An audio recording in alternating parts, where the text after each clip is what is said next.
Welcome to the Major League Real Estate Podcast, a podcast for operators of large-scale real estate portfolios. My name is Nathan Sosa, and I'm your host. Together with my co-host, Matt Hamilton, we talk about tax and legal strategies, and we bring on operators of large portfolios for in-depth discussions on how they grow their business. We hope you enjoy. Hey everyone, welcome to another episode of the Major League Real Estate Podcast. Matt's joining me here again. Matt, you have survived 10-15, right? So this is a very post 10-15 recording. How'd tax season go this year, Matt? Well, I always like to say, this is what I tell myself. It gets better every year.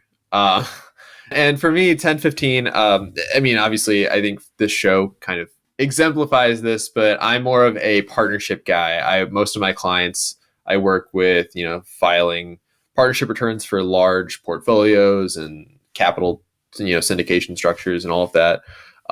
My team only does like 30-ish, 1040s. So it was kind of a coast into the end there. We were kind of helping out some other folks on the team that had more 1040s to do. So it really wasn't too bad for me. And I feel bad saying that because I know the same isn't true for all of my colleagues, but still nice to have it behind us though in the rear view. Right. I mean, same here. Right? I'm not in the weeds as much with compliance anymore, but it's still nice, right? Like the email volume drops. So like everyone now, but hey, it's like the good part is for both sides, right? For accountants and for the syndicators, if I'm sure, and both are listening, I know, is this is now the time to capitalize so that tax season's better next year, right? Communication is better across the firm for both clients and tax pros, right? It's like we start driving in and nailing it. How do we make things better going forward, right? Are we implementing AI? How are we doing that type of stuff? It's like basically it's like, hey, this is sure we have all year to like get everything done, but then we got to really prioritize these months because guess what?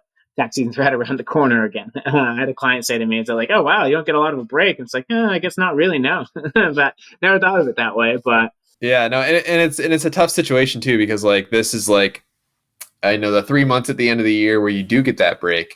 But if you take your foot off the gas through Q4, then like next tax season is just gonna be just as bad, if not worse. So you really need to keep your eye on the ball, on both sides. It's the CPA, the tax preparer, and the client, the syndicator, the real estate operator. It's really important to kind of keep your foot on the gas and keep momentum going up through Q4, doing planning, meeting with each other, and kind of setting expectations and timelines. It's critical, So it's a nice time of year. Like you said, an email volume drops. Nobody's asking me about the timing of their 1040s or their K1s or anything like that, but it's not a vacation either. So, it's not a vacation. And with that being said, right, talking about year-end planning, on our website right now, we've got a year-end tax planning checklist. So 100% recommend that you go on there, download that, right? We had a webinar yesterday. If you missed it, or a couple, if you're listening to it, it's probably a little bit a while ago, but there's a Dr. Julie Garner. She's a coach and psychologist, and she was saying is if you're not thinking about 2026 right now, you're thinking too late. And so guess what? That means if we're looking at 2025 tax planning, we're a little bit too late already. Now, with that being said, that doesn't mean there's not opportunities you can take advantage of or you can't do, right? So it's not the topic of today's episode, but 100% go online, download our checklist, 100% see what we can do to help you or opportunities there are. If you have questions about it, book a discovery call and we can see how we can help you there. But with that being said, actually, there are strategies that you can do, right? Some people might want to invest into a syndication because they have a gains coming in or a big ordinary income event. And so, Matt, today's topic of discussion is going to be focused on putting in the ROI. So a lot of times syndicators build these beautiful spreadsheets that show the return on investment that LP will get when they do this. One thing that I think should always be factored in is also the tax effect. Do you agree with that, Matt? Is something that should always be built into that type of a calculator? Yeah, no, absolutely. And this is a complete aside, but I can't hear people describe something as beautiful anymore without my mind immediately going to one big, beautiful spreadsheet. It's like you say like, beautiful spreadsheet, one big, beautiful spreadsheet. That joke will never not be funny to me. I'm sorry. But no, to answer your question, it's definitely something that you want to factor into that calculation for sure, right? Because one of the most common questions that you're going to be getting, especially this time of year, if you're trying to raise capital for a new property, a new syndication, new fund, whatever, an investor is going to come to you and say, hey, I have $100,000 I'm willing to invest, but how many tax losses can I expect in year one based on that $100,000 investment? Because they're thinking of it from the perspective of ROI. I put in $100,000, I get $50,000 of tax losses in year one. They're kind of thinking about it like that. And it's very difficult to answer that question because, as always, the answer is it depends, right? There's no one size fits all approach. So it's something that you really need to consider when you're building out the model for the property syndication fund, whatever it is you're trying to raise capital for. It's a really important fact to know and understand so you can explain it to those potential investors. And kind of the goal of this discussion here is to kind of peel back some of that nuance, try to explain what goes into that calculation so you can more confidently have those conversations with those prospective investors.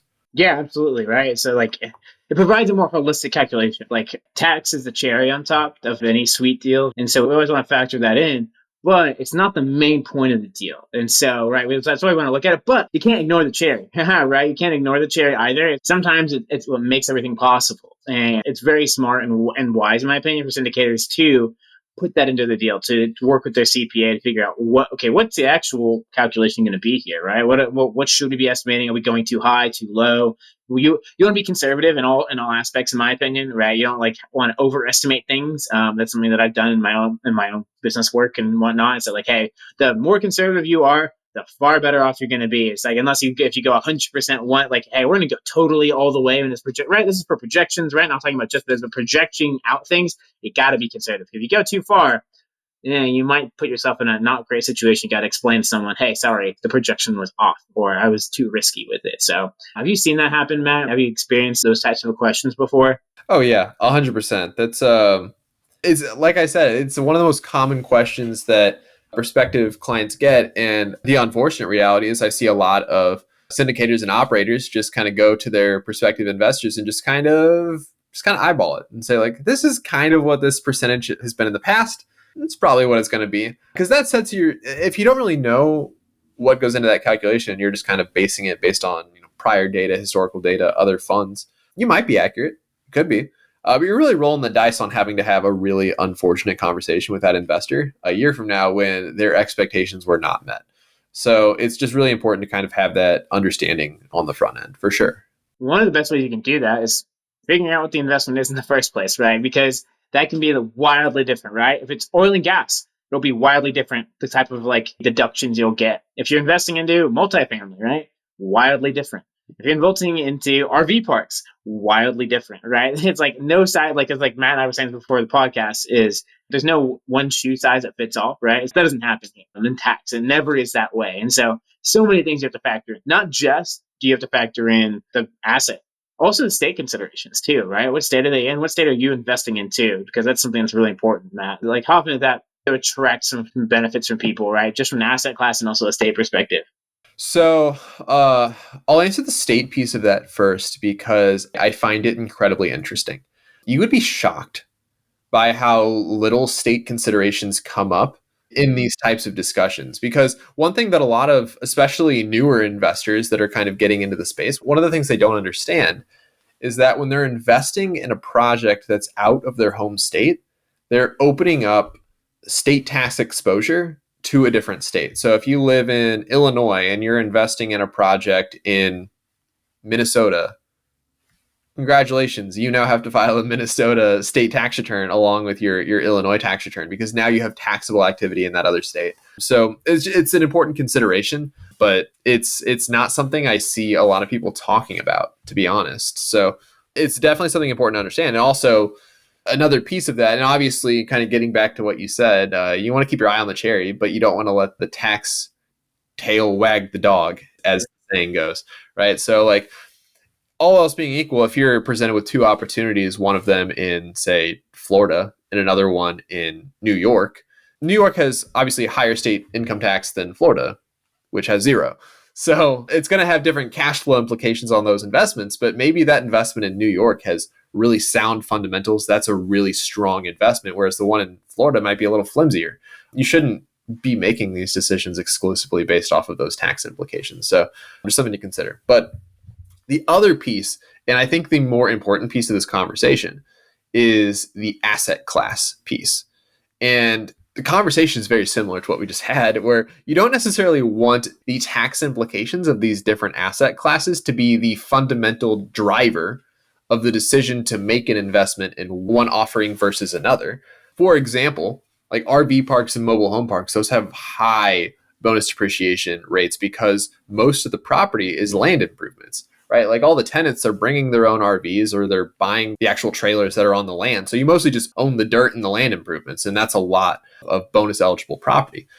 Whereas you could invest in like multifamily or industrial, those have much lower bonus depreciation rates. So the year one return on investment is going to look radically different for those two investments. But in the long run, maybe that industrial investment makes more sense for you and your economic goals, your investing goals.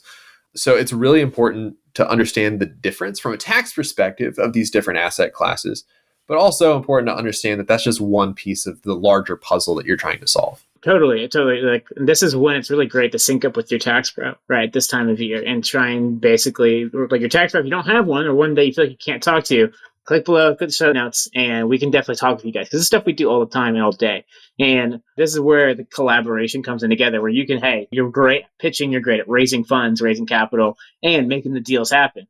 But tax is always like, it's always an oddball, right? Like, so you can estimate it for sure, but to get a good faith estimate is like what I'll say, because they're all estimates until you actually get that cost like in hand, but they're good faith estimates, and working through it with your CPA to get that number so they can start helping you project that out, and you can build that into your calculations, right? It's one of the times where working with your tax pro CPA is really advantageous ultimately, because they're going to be able to give you a good number, and you're going to say, hey, great, I don't care about this piece, or I don't know about this piece is a better way to say that. And how can I fully integrate that into what I'm doing? How can I fully understand what's going to happen here?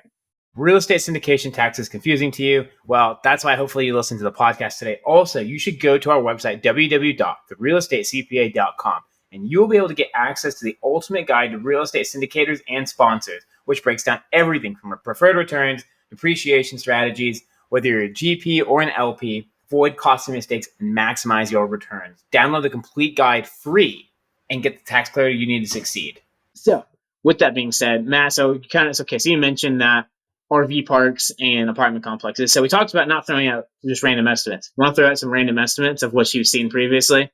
Yeah, I would love to sit here and throw out random estimates. It's one of my favorite things to do. So I think, obviously, whenever you're acquiring these larger properties, one of the things that your CPA will recommend, and if they don't, again, check the show notes because you probably need a new CPA, is to get a cost segregation study done on that property. Now, we've kind of talked about this ad nauseum. I'll keep it light. But what a cost segregation does is it'll effectively allows you to segregate the purchase price of that property into different buckets. Different components of that property have different depreciable lives. And anything that has a depreciable life of under 20 years is eligible for 100% bonus depreciation, meaning you can write that off 100% in year one. And that's the major driver of the year one tax losses in a lot of these larger syndications. So backing up, kind of what I was saying was that different asset classes have different rates of bonus eligible property. I think for like a manufacturing facility, a reasonable estimate from what I've seen is 25 to 35% bonus eligibility. Multifamily, usually right around that 30-35% mark, maybe 40 if you're on the more aggressive side, or the specific deals. With RV parks and mobile home parks, like I said, most of the property value is in those land improvements. So you could see upwards of 60, 70, maybe even 80% bonus eligibility depending on the asset. So it really depends on the location. That has a major piece too, because if you're buying, let's say, an RV park, I don't know, in California, right near a national park where the land itself is like really valuable, you're going to have more of the purchase price being allocated to the land, which unfortunately is not depreciable. Whereas if you just kind of buy an RV park, in the middle of Mississippi, the middle of nowhere, the land value is probably going to be a lot less. So it also just kind of depends on the park and the property. But that's kind of the common breakouts of bonus eligibility I see across various asset classes. Okay. No, that's good information, right? I mean, like, again, these are estimates. I want to be very clear about that. We can estimate all day long. The best thing to do is get that cost second hand. And we might have some exciting things to talk about that in a month or so. So just FYI there. But you got to get that cost second hand. And look, another thing I talked about yesterday on a year-end tax checklist, you don't have to get the cost seg done by end of the year. But if you want to drop that into your projections and you already have the property and it's ready for an engineer to come out and take advantage of that study, then it's like, if you want that, I'd probably be best to go ahead and get that. Then you can literally have the legit actual cost seg to put that into the spreadsheet when you start pitching to your investors and show them what it's going to be. Sure. Like, we don't want to be, maybe you don't want to be 100% specific, but it actually gives you the ability to do that. So if you can get that in hand, it'll actually help out for tax planning, help out for your own tax planning too, syndicators, right? It'll actually be, he'll let you know, hey, you can expect these number of losses coming through from the fund. And so, okay, great. How do I have to bucket that into lower my tax liability? What do I need to do here? Right. So that's another thing to really, really think about and consider here too. Yeah, no, absolutely. And oftentimes maybe you're looking at like a really tight close window and a capital raise window, and it's not feasible to, get an actual cost segregation done before you raise that capital. I would recommend reaching out to your CPA to kind of help estimate. And I always recommend taking the most conservative estimate possible when you're trying to present this information to your investors. It's always better to come back with good news versus bad news. So, and also as you're kind of scaling and you do this more and more, let's say you have a very narrow buy box where you're just buying, multifamily in this one city. If you just buy a bunch of these properties, you're always getting cost segs.